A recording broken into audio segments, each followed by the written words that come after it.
Have you ever had a gut feeling that turned out to be right? Or a kind of strange but very strong and potent connection to people, places, or maybe even spirits? If so, you may have a psychic ability. But did you know that there are actually lots of different types of psychic gifts? So in this short video, I'm just going to run through the main ones to see which one you have. Many people assume that having psychic gifts means that you can communicate and hear spirits, or you can see and predict the future, but that's only a small part of it. There are actually lots of different ways that psychic phenomena can tap into you, into your aura, your soul. You may feel strong emotions, you may hear things, you may see things, you may feel things, and lots of other things. Intuition as coincidence, or maybe something happened, or they ignore the messages, or they just simply move on with their life, or don't recognize the psychic phenomena for what it is. Most people brush off their intuition and ignore it, or simply doubt their experience without truly embracing it for what it is. But here's the truth. Most people have at least one facet of psychic ability that is stronger, or tends to be stronger, than all of the others. When you actually recognize this, accept it, and decide, make a conscious decision to develop this, your intuition will become one of the most powerful tools of your life. Clairvoyance, or clear-seeing, as it is sometimes known, is when you are able to actually see spirits or things come into your mind's eye, into your imagination or your dreams, or you can see auras around people, or you can see changes in the energy in the environment. So people who are clairvoyant, they tend to be drawn to very visual things, whether that's analyzing their dreams, looking at auras of different people, or maybe even the tarot, for example. So I am clairvoyant. I'm actually more than one thing, but clairvoyance is not my strongest, but it is very strong, definitely more strong than an ordinary person, that's for sure. I do see things, but the things I see tend to be when I actually try to see them. Clairaudience, which is perhaps my strongest, is clear hearing. It's when you hear words, music that have a very deep meaning, that resonate deeply in your soul, either in connection to yourself or to other people.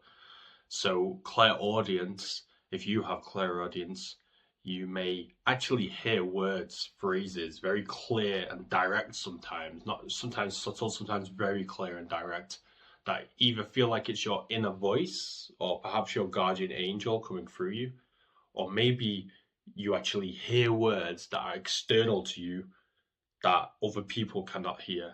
So when a clairaudient is doing a psychic reading, when I'm doing a psychic reading, I am flitting between clairaudience and clairvoyance, but clairaudience is my primary one that I feel the most.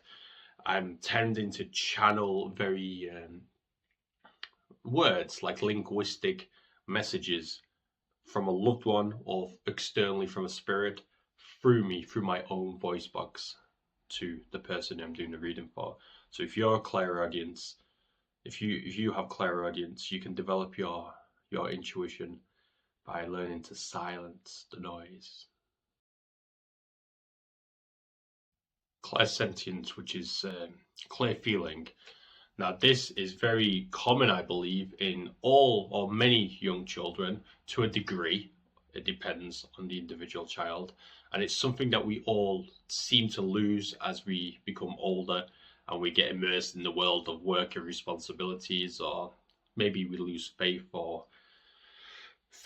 in the supernatural, if you want to call it the supernatural. But it's what you might call an empath, somebody who's very highly sensitive to other people's emotions, energies in the room, may struggle to sleep in a particular building or a hotel because you feel things that do not make you feel very good. If you are clairsentient, you are essentially receiving information faster than your mind can process it. Your mind processes it seconds, so it's all through the body or your soul or your psychic aura, however you wish to call it. So a practice you can do to develop this clairsentience is to really take yourself outside of yourself and try and pull in the energy only if you can handle it and only if it's positive. Obviously, there's lots of negative energy around with people, the world we live in, different places, and I can feel this very strongly. I will simply refuse to stay in certain places, even if I book them for the night, for example, a hotel when I'm traveling for work or pleasure. And before you can fully embrace clairsentience, you need to learn how to protect your energy first, which is actually what empaths generally struggle with the most, which is why they're so prone to depression and unhappiness. Claircognizance is something I think most people have, even if they don't consider themselves to be psychics. It's clear knowing. It's when you get a sudden download of information that is very accurate, very precise. And in this moment, you are able to just know exactly what is happening without logical explanation. So if you find yourself finishing people's sentences, even if it's not somebody you know very well, like a stranger, for example, and you just know exactly what they're feeling, what they're going through, or what they're about to say, then you could be very strong in this area.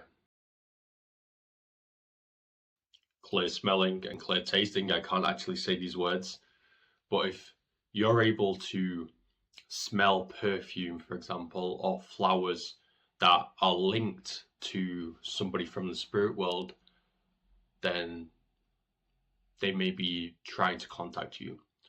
Or clear tasting is something that's not very common, but it's actually what professional psychics, for example, if I'm doing a reading, you may see me, I try to hide it, but you may see me moving my tongue a little bit because I can taste things that are very unfamiliar and not congruent with my physical location and my experience of reality in that moment.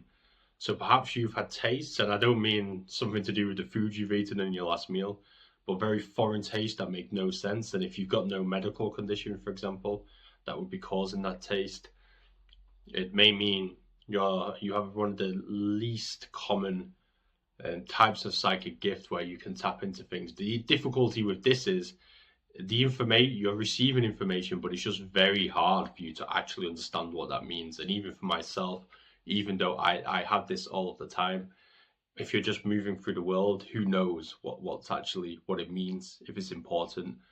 But when I have it through a psychic reading and it's matched to something else like clairvoyance, for example, or clairaudience, it's it tends to give me extra insight. So which one do you actually have? My suspicion is you have all of them to a degree, because I believe most people do. But which one or two are the strongest, or which one or two do you think you could develop the most?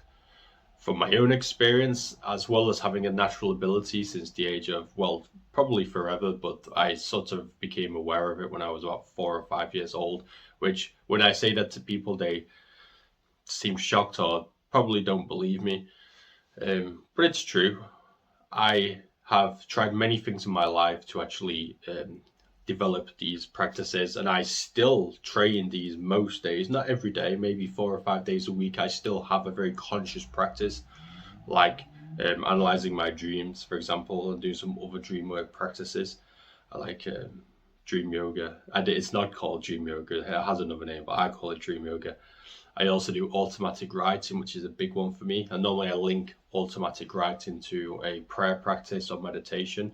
Meditation, I consider it is when you're trying to ground yourself and listen. I call it a listening practice or a silence practice.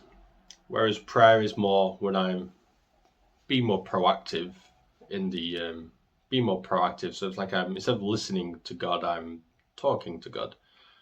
So which one do you have? If there is something that you'd like to develop or talk over, I can offer psychic development one-on-one coaching, or maybe coaching, stronger word. Maybe you've already kind of got a firm grip on what it is that you're good at. Maybe you just want to simply talk about it and have a interesting conversation that you wouldn't normally be able to have anywhere else. Or maybe you want to call it mentoring. But feel free to click on the link below and request a consultation. In the next video, I will talk about the brutal truths of spirit guides that nobody seems to be talking about.